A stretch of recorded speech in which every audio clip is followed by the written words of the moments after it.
කොළඹ රත්නපුර ප්‍රධාන මාර්ගයේ ඇහැලියගොඩ මින්නාත ප්‍රදේශයේදී වංගුවකදී බියර් ප්‍රවාහනය කළ ලොරි රථයකින් පිටතට විසි වූ බියර් බෝතල් සහිත ඇසුරුම් තොගයක් මාර්ගයට වැටීමෙන් බියර් බෝතල් සහ බෝතල් කැබලි මාර්ගය පුරා විසිරී ගියේය. එම නිසා එම මාර්ගය සම්පූර්ණයෙන්ම අවහිර වූ බව ඇහැලියගොඩ පොලිසිය පවසයි. බොහෝ බියර් බෝතල් විනාශ වූ අතර ඉතිරි වූ බියර් බෝතල් ඇතැම් පිරිස් රැගෙන යන අයුරු දක්නට ලැබුණේ මෙලෙසිනි.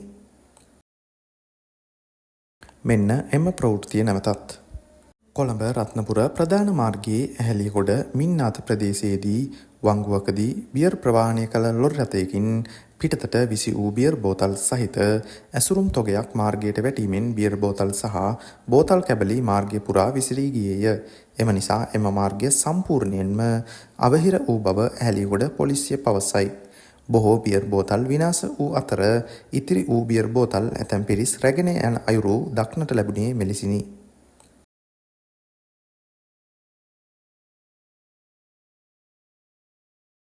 මෙවැනි පාත් දිනපතා නැරඹීමට පිටරට අපේ YouTube channel එක අදම subscribe කරන්න. ඒ වගේම ඒ ළඟම තියෙන bell icon එක click කරන්න. එතකොට තමයි අපි දාන වීඩියෝ සැනින් එසැනින් ඔයාලට බලා ගන්න පුළුවන් වෙන්නේ.